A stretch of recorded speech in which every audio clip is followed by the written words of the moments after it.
This to make it 28-3. Arthur Blank loving it. Up by 25. Toss to White. He's in! What a comeback!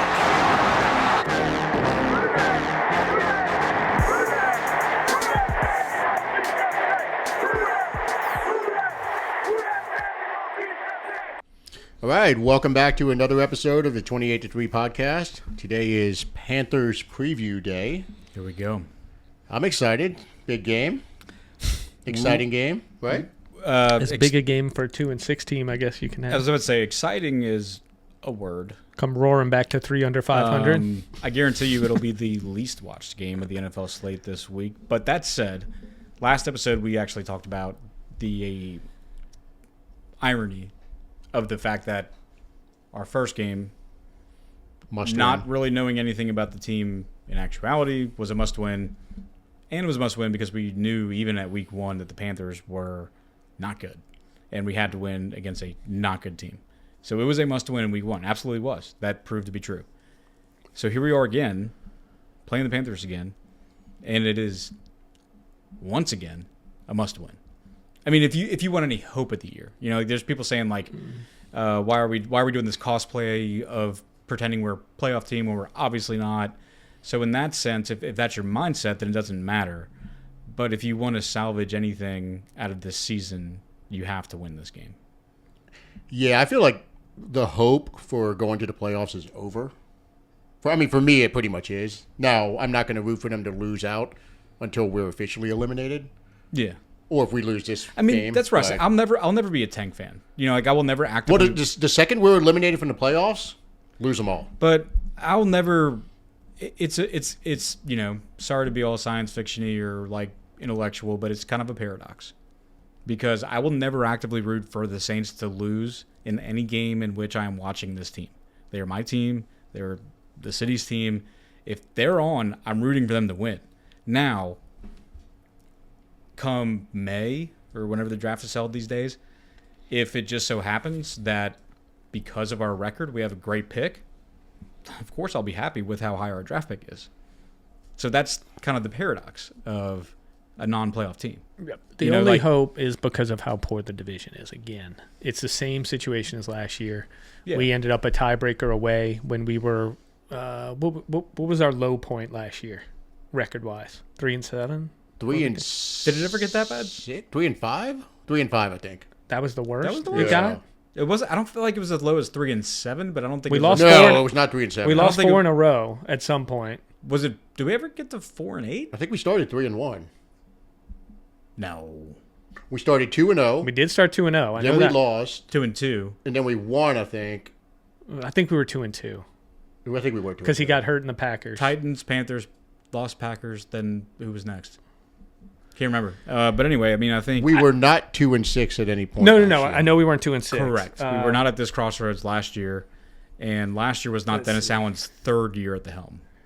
Correct. So you know, it's one of those things where, like, look, even if we lose this Panthers game, and I agree that if this goes south for us, let's say at the front end of this preview pod that it does look like Derek Carr will be back, which, contrary to a lot of people who don't want him to be the quarterback, and look, I mean, I'm not going to hate on you because you have a disagreement, but I mean, I would hope that if you have eyes and you have watched football for enough years in the past, you can see that he's the best option we have on this team to get us any hope of having victories on a somewhat consistent basis. Now, does it mean he's good enough to storm us back into the playoffs? I don't know. But if you're saying who gives us the best chance to win, is that guy. Yeah, that's not even a debate. So he's back, right? Yeah. So given that he's back, and now you don't have McCoy, you don't have Shaheed, so you're not fully loaded, but you have enough guys to beat the Panthers. So with all that said, if you don't beat the Panthers, blow it the fuck up. The wheels are off. The wheels are off. The axle's off. The car's on the ground. The wheels might flying. already be off. We just won't know until Sunday. We're rolling on the rims right now is what's going on. Okay? Like, people are like, hey, your tire's flat. Like, we're just driving. We're still driving. We know the tire's flat.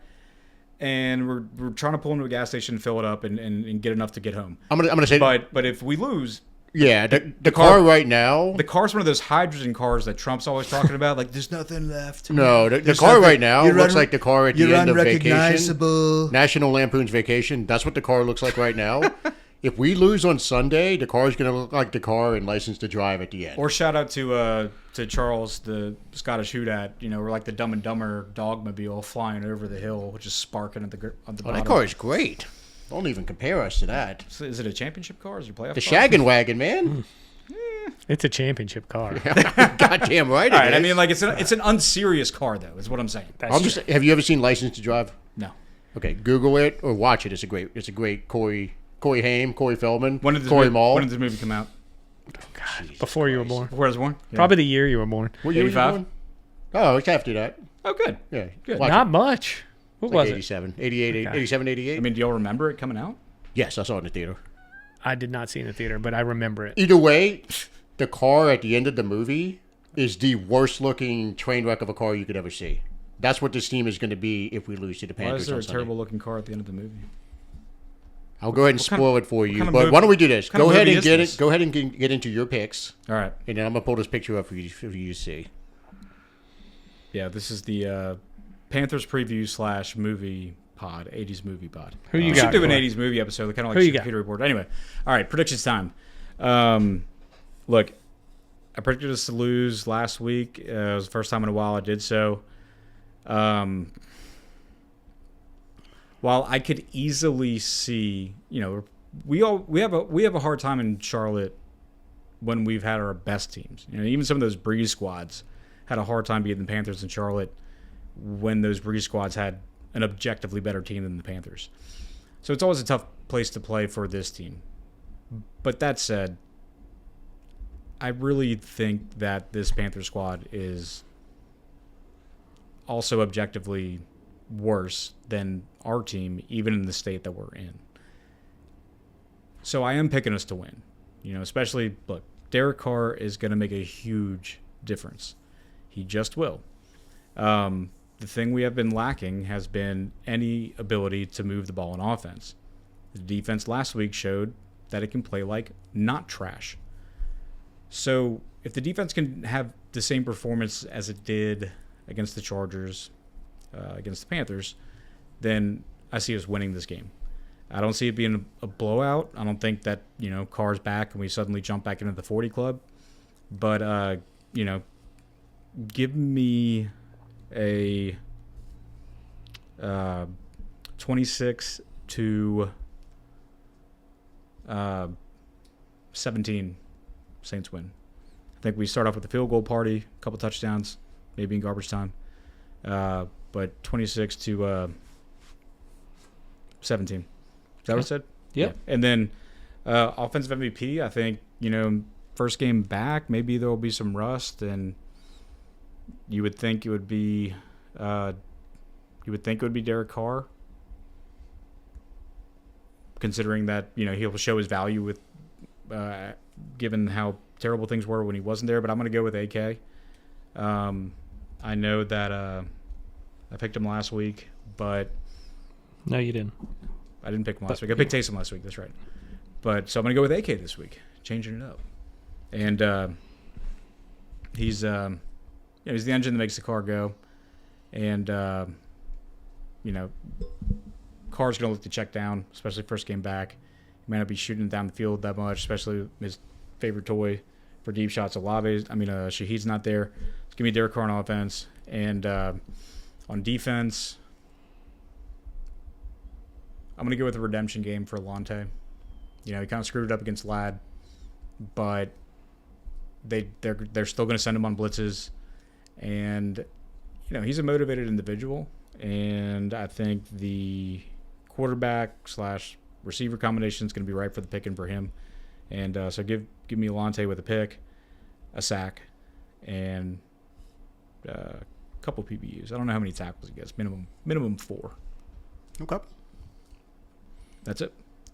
I like it. I think with Carr back, we're way better than them. And I think we're going to probably try and send a message of that. So I'm going to say 30-13. I'm going to say we blow them out. All right. Could be wrong. And Carr could be rusty. We don't even know if he's fully healthy. But if he comes in and the offense all of a sudden looks functional, I don't care what the numbers show. That's the MVP of the game, period. The offense has looked inept as can be. If they just look like an offense again, for me, he's the MVP of the game. So I'm going to say him. I don't know what the numbers will look like. I just think it's going to look like an NFL offense again. That's where I was going. My preamble, I was close to picking him, but I think that's why I'm going to pick shines. him. Yeah.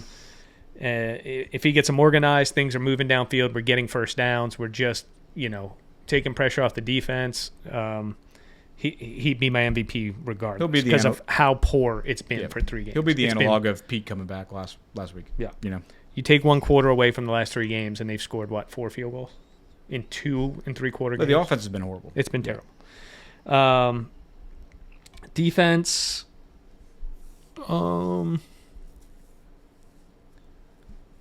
I think we're gonna get some sacks. It's just where they're gonna come from. I'm gonna go with Granderson again. He had some chances this game. He blew them.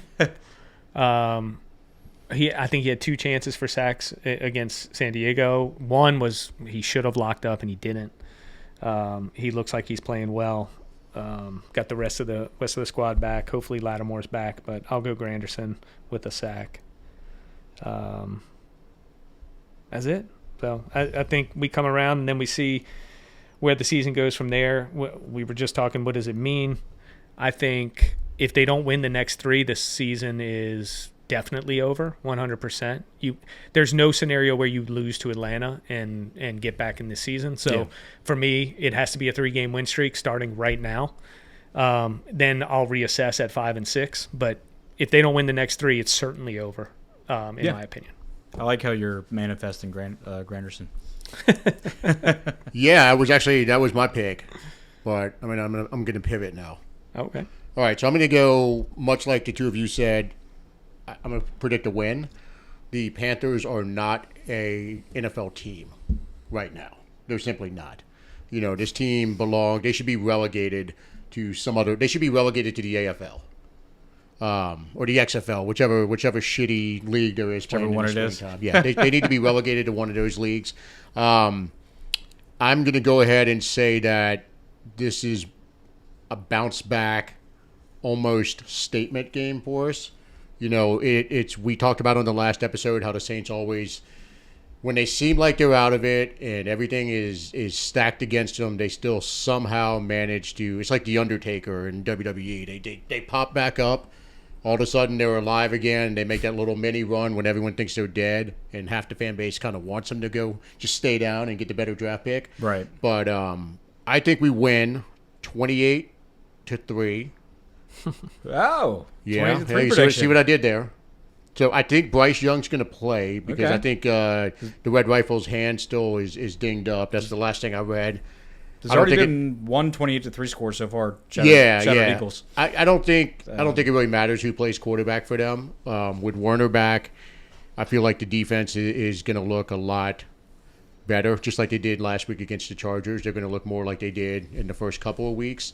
When they were bending but not breaking. They would hold teams once they got to the red zone, but they were giving up plays to go up and down the field. I think we're back at that point where we're not going to just shut teams down, but I feel like when the Panthers, if they get to the red zone, there'll be a turnover or 2. So to that end, I'm going to go ahead and go with the Honey Badger as my defensive MVP. I think he gets an interception. Going back to the well. Yeah, I'm going back to it. I was going to say Granderson because I feel like they're going to get pressure. We looked fantastic in week 1. Yeah. I'm not going to say we looked that good, but I do think it's going to be more in line with what we saw in the first couple of weeks. Offense, I agree with everything Nick said about Carr.